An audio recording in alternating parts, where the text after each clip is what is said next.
Hello everyone, welcome back to my channel. I want to ask if you haven't already watched my Vlogmas videos, please go back and do that. I had a bunch of fun vlogs. So, this year on my channel, I'm gonna try to move this channel away from books a little bit and make it more of a general channel.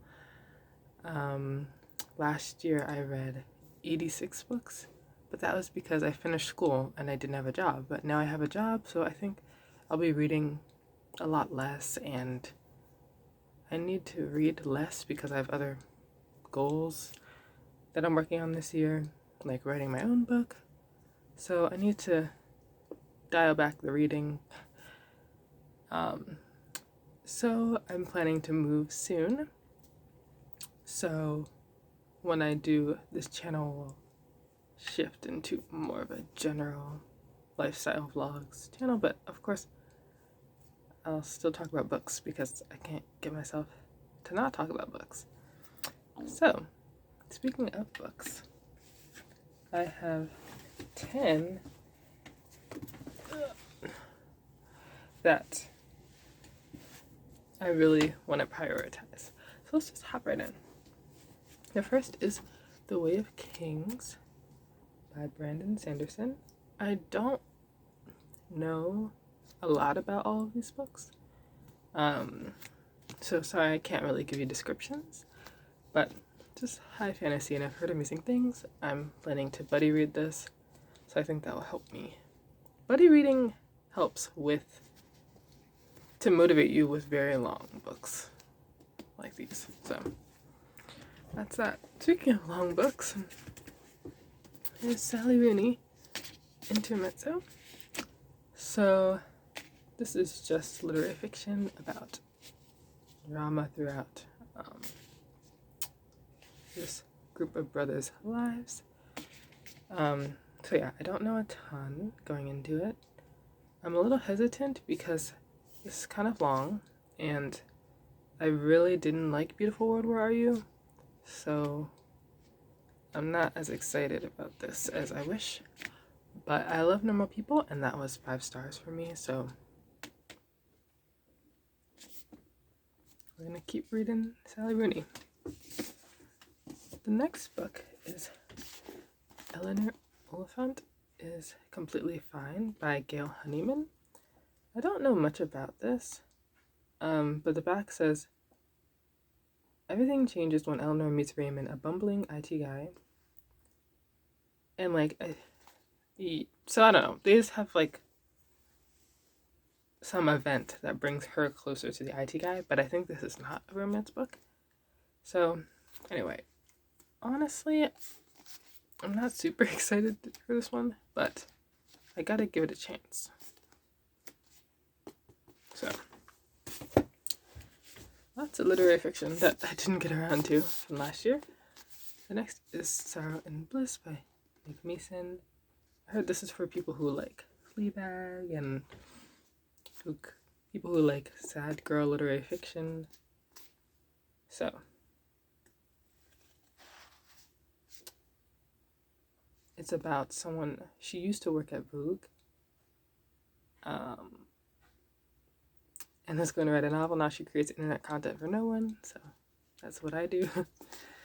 So yeah, I really hope that I like this, can relate to this. And yeah, should have got around to it last year, but I didn't. So the next book I've started, a lot of these I've started, but the goal is to finish them, is Crescent City, House of Sky and Breath by Sarah J. Maas. For me, Crescent City is my favorite series by her.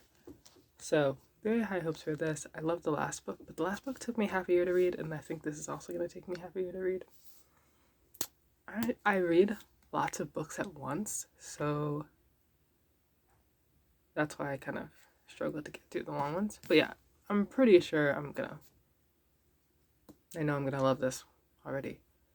I just think Sarah J. Maas's writing lends itself best to urban fantasy, because with her other series, she doesn't really write in like a timeless way, so I think her writing suits this the best. So I'm really enjoying this more than her other series. So very excited for this one. So the next book is a new book I got for Christmas. This is Sister Outsider by Audre Lorde. I was looking for a collection of essays and bam, I got one for Christmas. So yeah. So I'll give you some of the titles of the essays so that you know what's up. Notes from a Trip to Russia, The Transformation of Silence into Language and Action, Sexism, An American Disease, and Blackface, Age, Race, Class, and Sex, Women Redefining Difference, The Uses of Anger, Women Responding to Racism. So those are just some essay titles.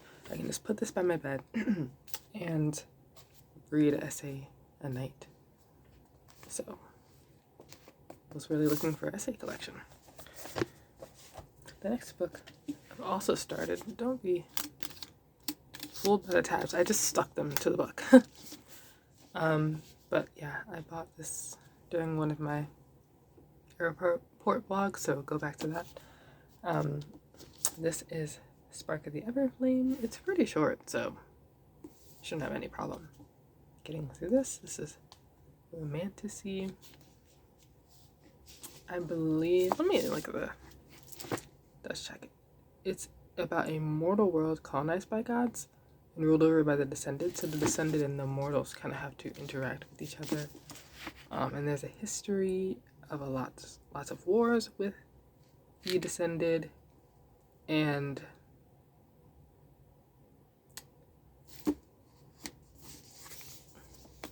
I just assume the main character has to uncover the mystery of the Everflame. So don't know a lot, and I'm glad I don't know, because then the plot would be spoiled for me. But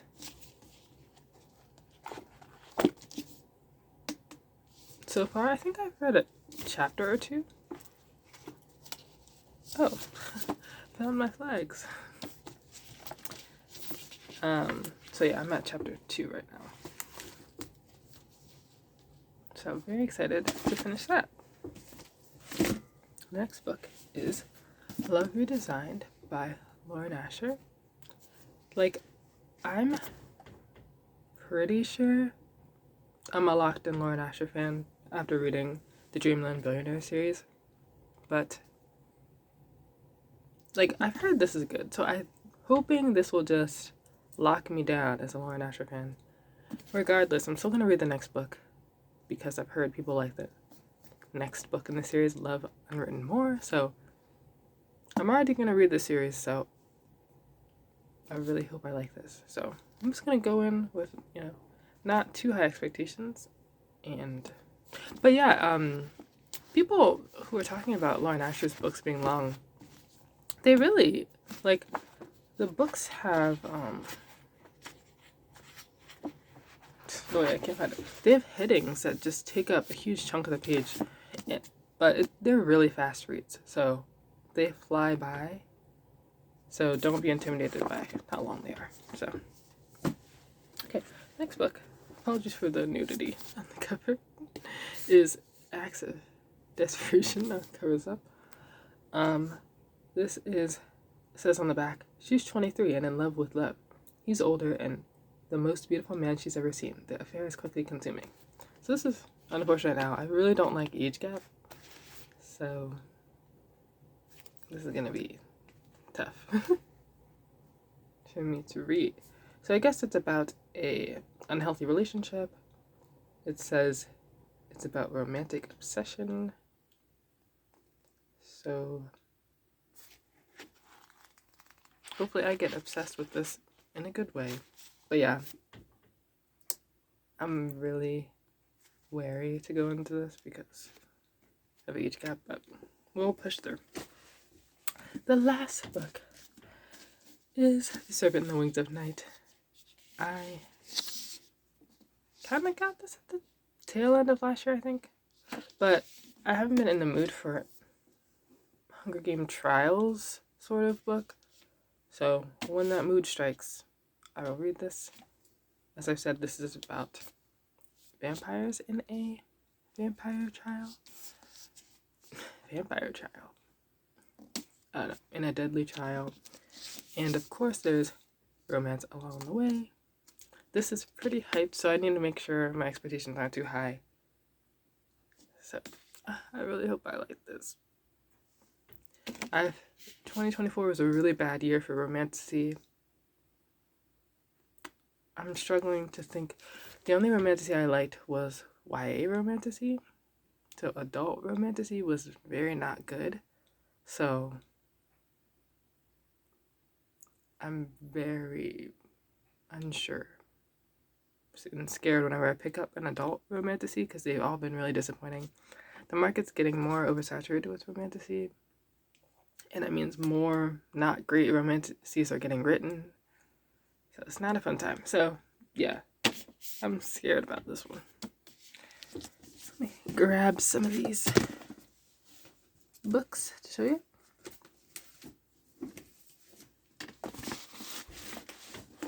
So yeah, lots of romance, literary fiction, romantasy. That's the vibes. And we've got a little The Way of Kings for a little fantasy in my life. So thank you so much for watching. Here's to hoping that I read less. Because last year I didn't have a job, so I just read all day, every day. And I mean, that's not gonna happen anymore. So I'm not gonna set a reading goal because I'll be working. I won't be able to read as much, and I don't want to be upset at myself because I don't read a certain number. So that's where I'm at. So I have no idea what reading's gonna be like this year. So anyway, thank you so much for watching this video. Comment your top 5 books, like, I guess that you own, or you don't have to own them, but like 5 books you've been putting off, or 5 books you really have your eye on to read this year. So yeah, Happy New Year again, and I'll see you in the next video. Bye.